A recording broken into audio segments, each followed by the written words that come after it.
Welcome to my reading corner, and I thought I would update you guys on what's going on with my reading today and hopefully this week. So, as of today, I have 2 books read, and as I've said in my goals video, I want my Goodreads challenge goal is 100 books. That is definitely ambitious for me, but I'm going to try it anyway. And as I've also said, I'm not going to, if I don't reach that goal, it's not the end of the world, but if I do, that will be really awesome. So, the 2 books I've read so far are, I forgot.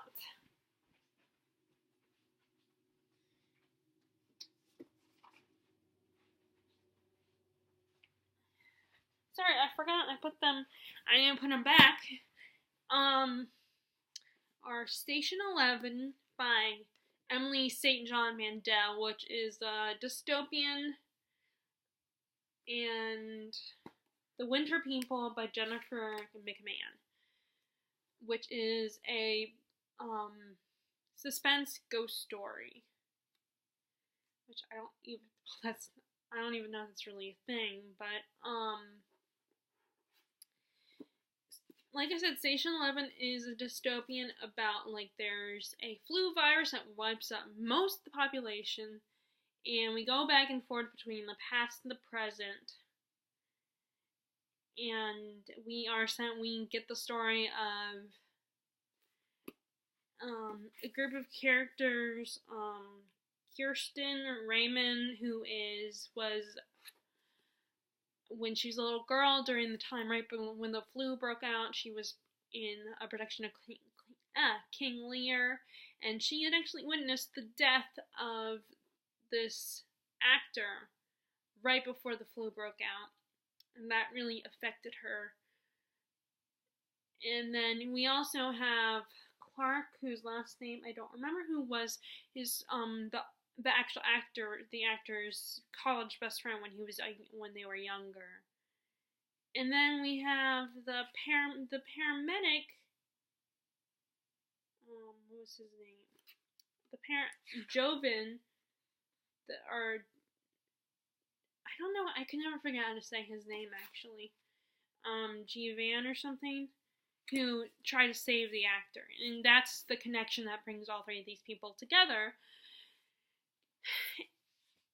And it's just about their lives and how they are part of the group of survivors that survived the flu outbreak. Like, Kirsten is now part of this traveling symphony who perform Shakespeare plays. And I thought it was really good, very interesting. I'm trying to think of what was the one thing I didn't like. Oh, I was mostly I liked it. I was just a little disappointed with the character of the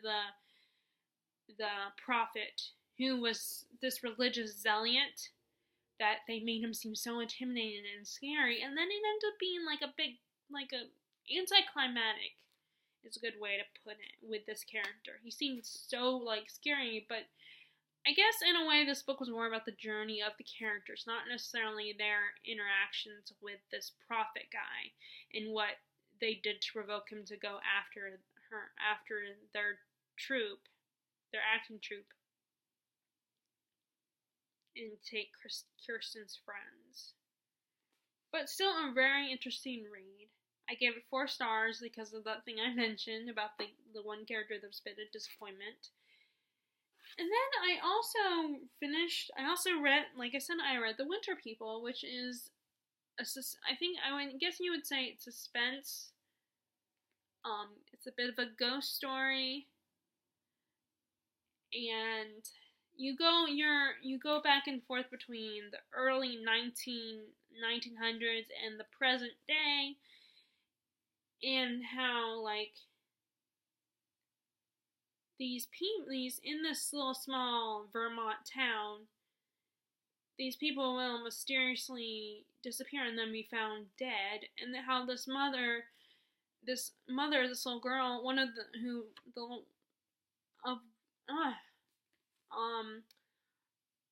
the people that disappeared, which was a little girl, she remembers that her auntie from her childhood had said that there was a way to bring people back from the dead, and the people that came back were called sleepers.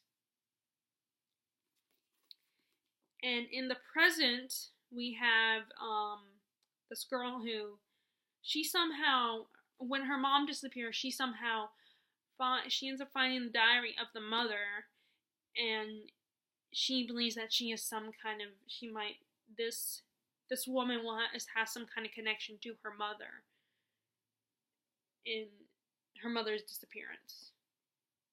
I really enjoyed it. It was really creepy and had this really disturbing, closed-in atmosphere. And I think it's perfect to read this time of year. I mean, maybe I couldn't have read it even I thought about reading it at the end of last year, but I never got around to it. So, I read it this year, and like I said, I think this is the perfect time of year to read it, because it's the story itself is in wintertime, so I'm a little biased to that. But also, just, like I said, the atmosphere, and not just that it's around wintertime, but I feel like creepy books or scary books are good to read during the wintertime, because it gets dark a lot sooner, so it can be a little creepy. It can feel a little, like, the atmosphere itself of wintertime is perfect for a book like this. And that's why I'm guessing Jennifer McMahon decided to set it in this time period. And the fact that it's also set in this small, close-knit community makes it all the more creepy and gives it even more of an eerie atmosphere, because it's like, that it's close-knit and these people are isolated. Of course, there's not as much isolation as unless they were like in a town that was on the water, and I don't think it was actually on the water. I think it was like in the mountains, which has a different kind of isolated feeling because you're surrounded by these mountains. So it's not, but so it's kind of the same as with the water, but it's just a different kind of isolation. And I also felt a lot of sympathy for all the characters involved. I mean, sometimes I got very frustrated, and I also got a little, nervous for some of the characters, which of course makes sense because this is a bit of a suspense thriller type book. But you also kind of understand the motivations of the characters, and you understand why they feel the way they feel. And I think you do have to, I gotta admit, I kept, kind of, some of my frustrations were a little bit unfair, because considering the time period that half this book is set in, you gotta consider the time period and the way people thought during the early 1900s. And because there's a bit of a talk on grief and what grief does to you. And I kept back, trying to decide, was the mother character, was she crazy or not? And I feel like and the reactions of her husband and her husband's brother, I feel like it's partly to do with the time period and how the way people thought and how they didn't know how to deal with something like this. And, the impression that this mother gives them, it's understandable they thought she was that she was unstable with grief, and that she was struggling with let going of her daughter, which was part of the conflict, is that she couldn't seem to let go of her daughter, and she believed it was possible to bring her back. And, of course, her husband, Martin, and his brother were like, no, that's not possible, there's no way. It's also, unchristian, because these people, I imagine, were Christian. So it would be unchristian to believe that people could come back from the dead. It's just, and it's also not just unchristian, but it's also it's just not very logical and crazy, the idea of believing in that kind of magic. And although I wouldn't call it magic bringing someone back from the dead, whether it's possible or not, I wouldn't consider that magic, because to me magic is a little more whimsical. But there's not another word for it. The only other word I can think of for that kind of thing is black magic or dark magic. So it's still magic, but it's not exactly the kind of magic like in fairy tales. Well, it kind of is, but not like that light, fluffy magic like in Harry Potter, for instance.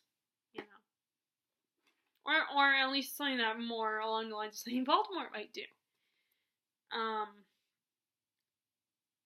But it's such a creepy book, and for people, I keep thinking when I've heard people say they didn't like it or were disappointed in like it. Like sometimes, I try to remind myself everyone has different opinions on books, but at the same time I'm thinking, like, I want to know why. What didn't you like? But then I'm also thinking, do I really want to watch a negative review on this book? Because I admit I'm a sensitive person, and that's putting it nicely. I can get a little. I've never actually said anything directly to anybody.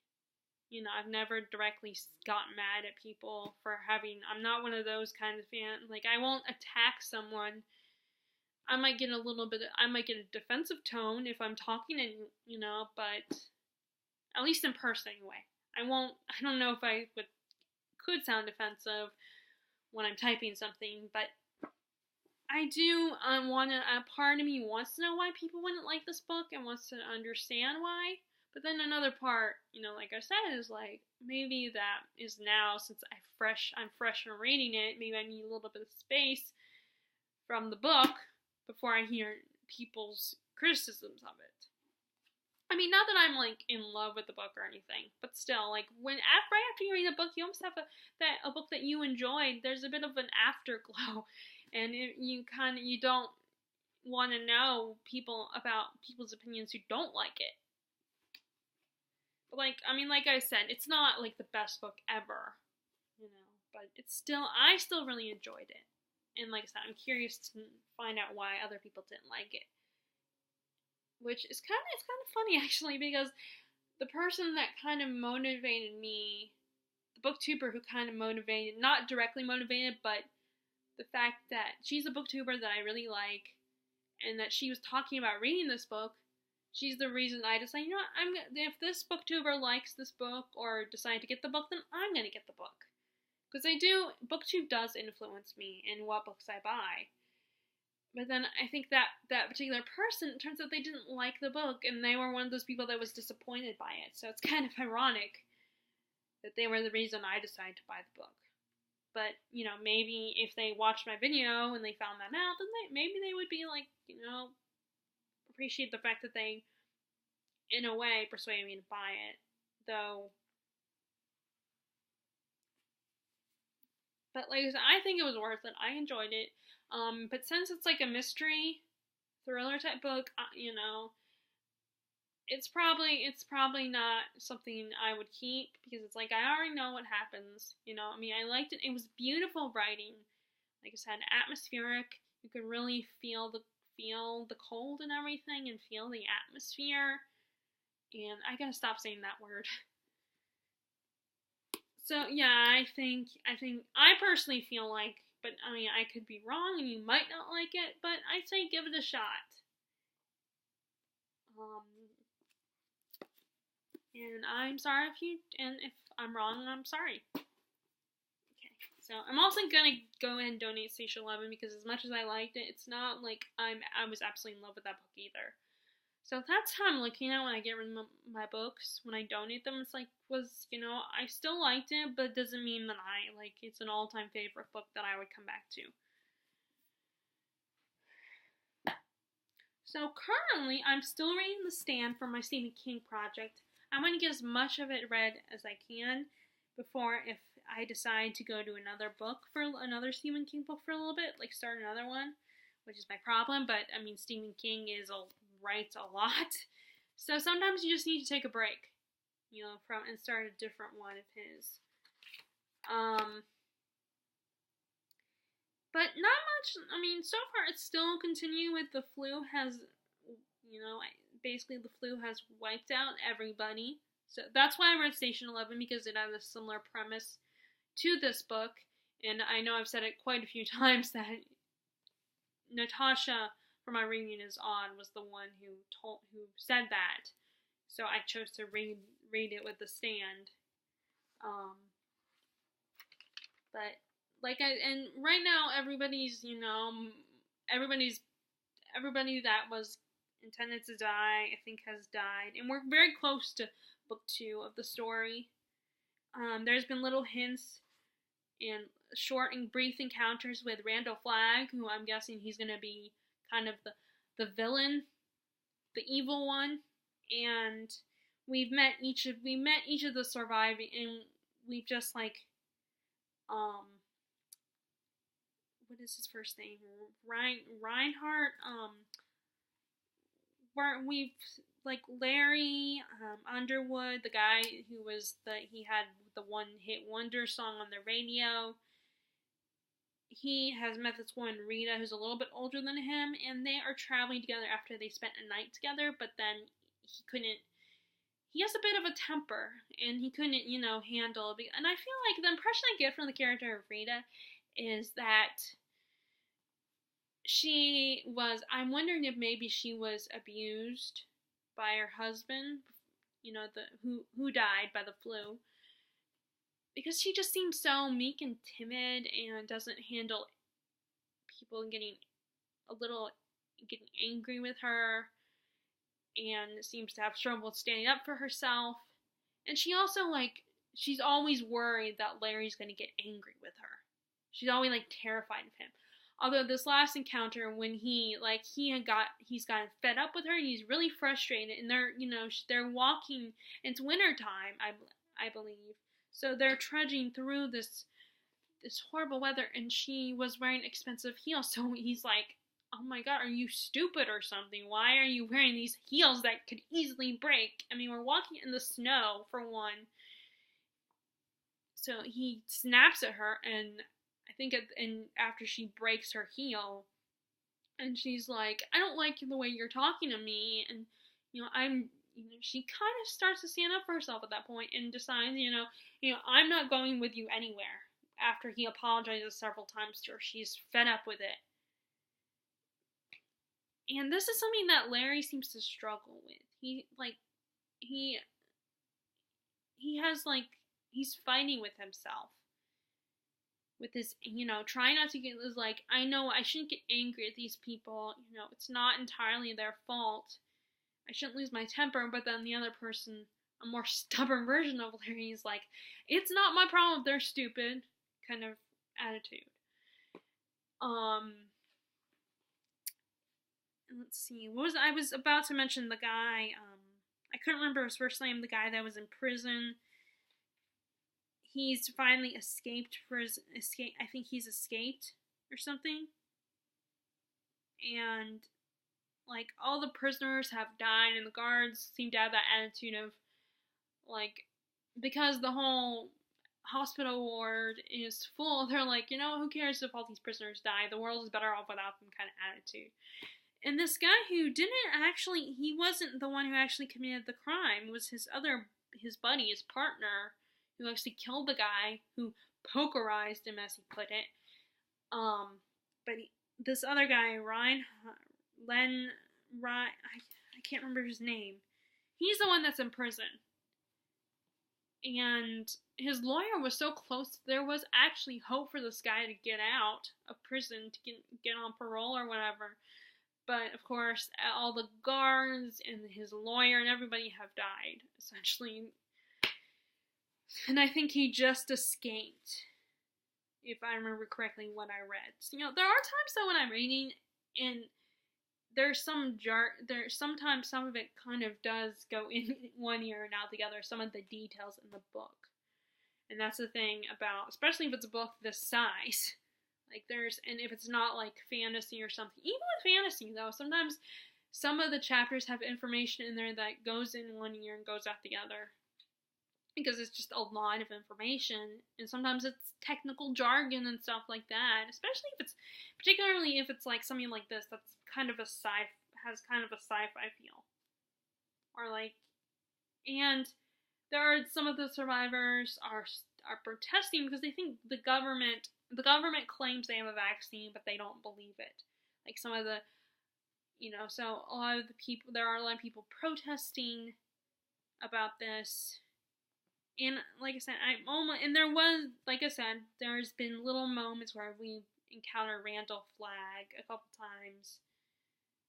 And as I'm reading, I'm trying to pinpoint which characters will be on Randall Flagg's side and which characters will be all like on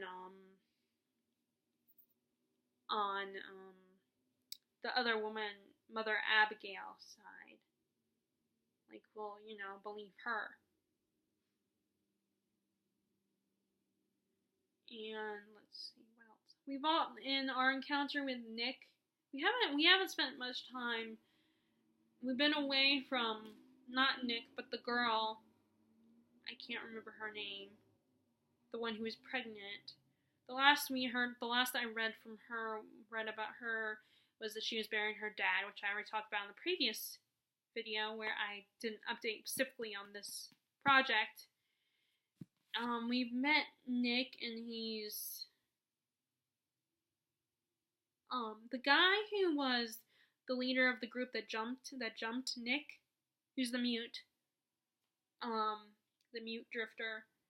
He shows up and tries to kill Nick. He tries to choke him to death, and he's thinking, you think you own the world, and you think you can just come in this town, and it's your fault, and that all this crap happened to me, and he's pretty pissed off at Nick. So when Nick's, back is turned, he, sneaks in. He comes into the. Sorry, my hair looks horrible. But that headband was starting to. It's the problem with headbands is that it can sometimes hurt. Although I thought the ones that had the kind of hard thing would only do that, but it seems like this is the similar feel to it. But he tries to choke Nick, but Nick is somehow able to get away, and I think he ends up killing him. I don't remember how he killed him though, but he ends up killing him and he escapes, and that's the last we spent with Nick. So we're still, like I said, we're still with Larry, and Rita has just, he left Rita behind, but she never, when he turned back, feeling guilty, but she didn't respond to him, and she was gone. So I don't know I don't know if anything happened to her, if someone grabbed her when Nick was turned around. But I don't know. I don't know what's going to happen, but I'm going to continue reading maybe a little bit later today. So that's what's going on with that little Stephen King project. And then the last thing is I finally got around to reading Legendary, the sequel to Caraval by Stephanie Garber. So, in case you haven't read Caraval, this is basically about these two sisters who they live on this island with their cruel, controlling father. And they've always dreamed of going to this kind of carnival type, traveling circus type thing called Caraval, which is this magical game that there's all these clues you have to figure out, you have to solve the game and to win and everything. And these two sisters, Scarlett and Donatella, Tella for short, have always wanted to be part of this. And they've always dreamed of meeting the infamous legend who runs Caraval. But, when they wrote to, as little girls, when they wrote to Legend, they never got a response. Then, years later as adults, one day, Tella gets a response from Legend inviting them to Caraval. But around that time, Scarlett is engaged and is a little reluctant to go to Caraval because she figures this guy will whisk her away and be her saving grace, her fiance. So Donatella tricks Scarlett into coming with them with the help of the mysterious Julian, but it turns out that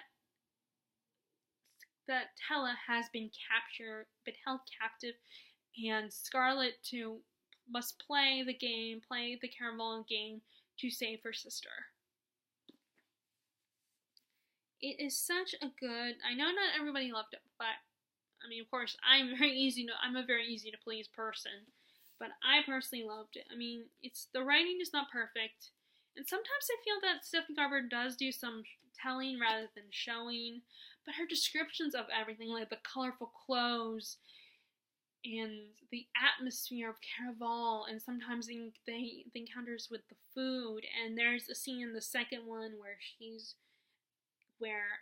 our characters are at a ball, and in the first one there was also a ball scene. The way she described the ball and everything, you could really see yourself getting lost in this world and really picturing what is going on, feeling everything, and really experiencing and picturing it all. And this particular one is from Donatella's perspective. The first one was from Scarlett's perspective, and the third one is actually the third and final book will be coming out this year. And I don't know whose perspective it will be from. Of course, but that's why I finally decided to go ahead and read this one, because I believe this year finale is going to be come out. And I love the covers of these. Like, you have, let's see if I can, I don't know if it's easy, where it is. Let me see. I'll grab it if it's easy to grab. Oh, it's up there. Oh, never mind, I'm not gonna. But see, look at this beautiful cover, and, all the little script of the pages, and I almost wish I had bought the other Caraval hardback, because because it does kind of bother me a little bit when I see that it's not exactly, when the books are like hardback and paperback, especially if they're different sizes, because sometimes the paperbacks are bigger or smaller than the hardbacks. And I'm not talking necessarily like, mass market, because I've got the regular paperback of this one, not a mass market version, and it's a little bit smaller than this one. So I don't know if it's possible to make them the same size. So I believe that's an issue that a lot of booktubers talk about, that they don't like how books are sometimes the same size, which, yeah, with mass market, I get it. So I don't know if any other, even if it's a non-mass market paperback, maybe when publishing a book they have to make them different sizes. Like hardback has to be the way it's made. Maybe it has to be bigger than the paperback. Just because of the the hard part, this part. It's so disappointing though when it doesn't have like anything here. When it doesn't have anything here, where it's a naked hardback. I mean, there is a little bit, so it's not entirely naked. It does have that, but I like books when they actually have, like, I've seen some of the books where they have editions that have this whole thing is covered. It's kind of disappointing when you don't have that special one. Which, actually, no, this one is kind of special because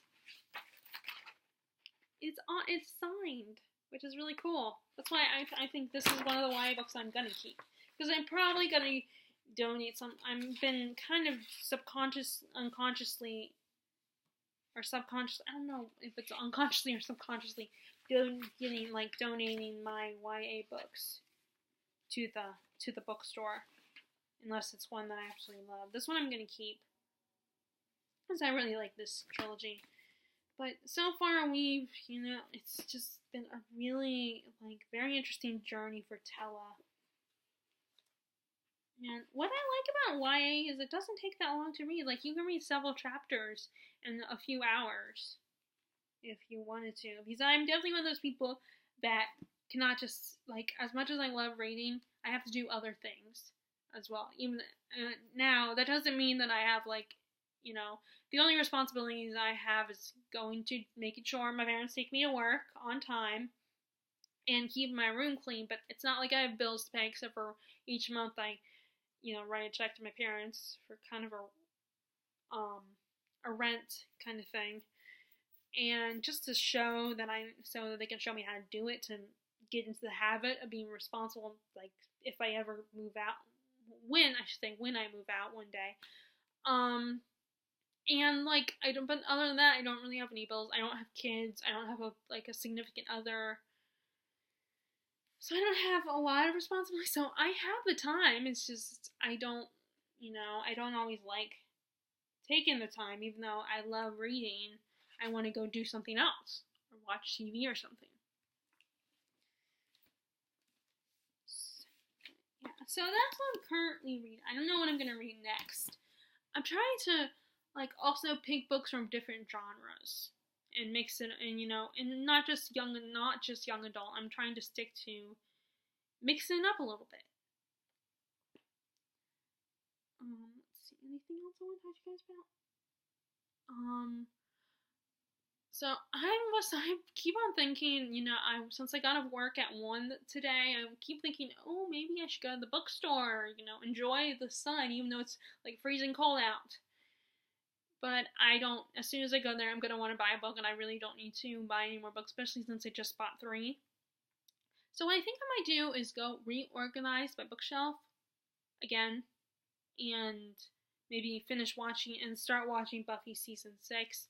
Other than there's a special feature I might want to check out on my Buffy season 5 DVDs. But so that's what's going on with me and my reading right now. Feel free to share what's going on in your reading in the comments below. If you like this video, be sure to give a thumbs up. And if you want to see my other videos and find out when I'm updating videos, then click the bell icon below.